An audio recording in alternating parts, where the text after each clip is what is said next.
Pirmoji naujųjų kinų metų diena.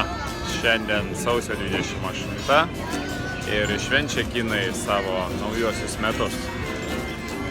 Tailande gyvena nemažai kinų, todėl tailandiečiai prijausdami kinams švenčia jos taip pat.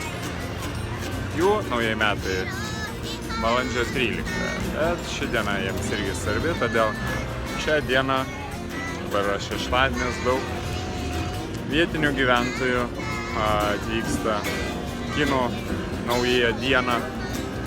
Taip atvyksta lankyti įdomias vietas.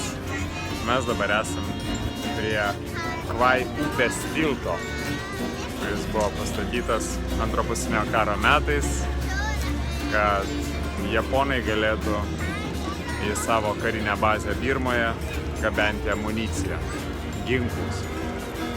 Susprogdintas Britų buvo 44 metais ir atstatytas štai šis 45 metais. Einu jo pasivaikščioti. Geros dienos. Muzika. Neužilgo atvažiuos traukinys, jo važiuosim mirties keliu.